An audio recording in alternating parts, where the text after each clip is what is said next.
For the better part of a century, one single, really powerful idea has shaped just about everything, from our politics to our parenting styles. And it's the idea that we're all born as blank slates, that there's no such thing as human nature. So that's what we're diving into today. Steven Pinker's book, The Blank Slate, a work that argues this idea isn't just wrong, but that facing the truth about ourselves is actually critical for our future. So, is digging into our own nature a dangerous game? Pinker starts with this quote from Chekhov to make a pretty bold point. No, it's not.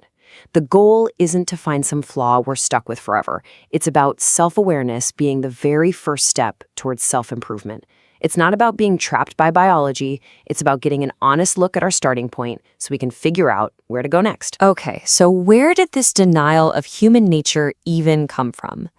Pinker says it comes from what he calls an official theory that basically ran the show for decades. And it's made up of three huge ideas that I'm willing to bet you'll recognize immediately. First up, the big one, the blank slate, or tabula rasa. You've heard this 1,000 times. The idea that we're born with basically no built-in software. Everything we are, our personality, our talents, our fears, it's all written on us by our experiences, by our culture, by our parents. It suggests that if you just get the inputs right, you can create any kind of person. And look, this wasn't just some abstract philosophical idea. It became gospel and psychology. I mean, just listen to this incredible claim from the behaviorist John B. Watson. He's basically saying biology and temperament mean absolutely nothing. Give him any baby and he can turn it into whatever he wants. That shows you just how confident and how extreme the blank slate view really became. Next, we have the noble savage. This is that romantic idea that deep down, we're all fundamentally good, that in our natural state, we're peaceful, selfless beings. It's civilization, with all its rules and money and power games, that corrupts us, making us greedy and violent. The thinking goes, if we could just get back to some pure natural state, our better selves would emerge. And the third pillar of this official theory, the ghost in the machine. You know this feeling, right? That your mind, the you, is the separate thing from your physical brain. Kind of like a spirit pilot sitting in a control room pulling the levers of your body. It's where our deep sense of free will comes from, and it's what makes us feel so totally different from every other animal on the planet. So for decades, that trio of ideas was the accepted wisdom.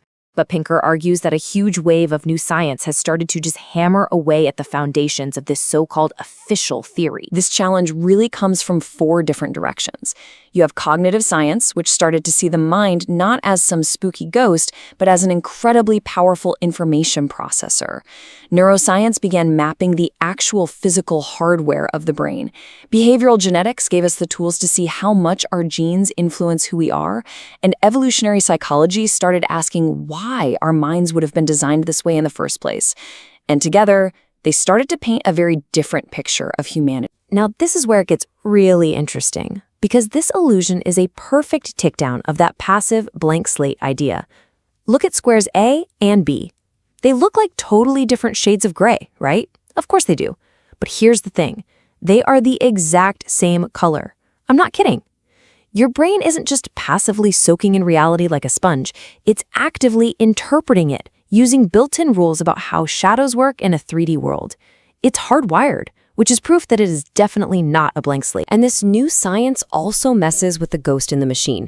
Instead of one single you in charge, it looks like the mind is more modular, like it's a collection of different specialized systems. Think about it. You ever argue with yourself about eating that last cookie? That's your quick, impulsive habit system going to war with your more thoughtful supervisory system. It explains that feeling of inner conflict perfectly, and you don't need a ghost to do it. Okay, so if the science is pointing one way, why is there so much pushback? Pinker argues it's not actually about the facts. It's about 4 really deep-seated fears. Fears about what a world without the blank slate would even look like. Let's just ask the question head on. If we aren't blank slates, what's the supposed downside? What are these huge anxieties that make the very idea of an innate human nature seem so scary to so many people? Pinker lays out 4 of them. First, the fear of inequality. If we're all born with different innate abilities, does that justify discrimination? Then there's the fear of imperfectibility. If we have a built-in dark side, Is trying to make society better just a pointless fantasy? Then, the fear of determinism. If our biology is pulling the strings, is our free will just an illusion? And finally, the fear of nihilism.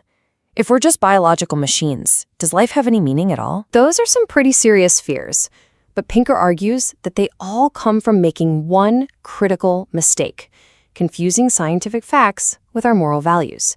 And he proposes a way to pry them apart for good. This is the absolute core of his solution. Our most important values, things like equality and peace, shouldn't be held hostage by what scientists might discover tomorrow. Think about it. If your belief in equal rights depends on the scientific fact that we are all born identical, what happens when science proves that we aren't? Your whole moral framework just crumbles. It's a house of cards. Our values have to be stronger than that. And this slide just illustrates that separation perfectly.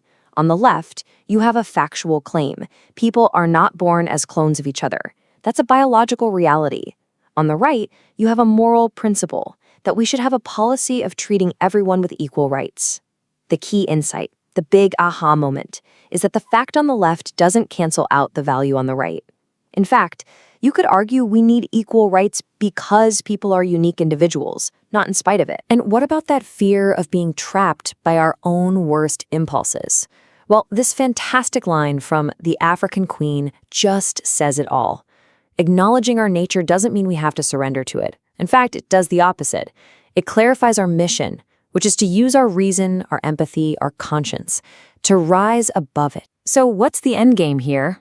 If we get rid of the blank slate, are we just left with some grim, depressing view of humanity? Pinker argues for the exact opposite. The big takeaway here is that a richer, more honest understanding of who we are doesn't trap us. It empowers us. It's like finally getting the real user's manual for the human machine. If we want to design better schools or reduce violence or encourage cooperation, doesn't it help to know what we're actually working with? Our strengths, our weaknesses, our built-in biases, the whole package? And this is what it all builds to. What Pinker is calling for in the end is a biologically informed humanism. This isn't about bringing back old, tired prejudices. It's about building our hopes for a better world on the solid foundation of who we actually are, celebrating our complexity, and basing our ethics on reason, not on wishful thinking. And in the end, acknowledging our nature isn't the end of the road. It's the real starting line. It takes away the easy excuse of the blank slate and forces us to actually own our choices. Our programming might be ancient, but our future is unwritten, which leaves all of us with the most important question there is.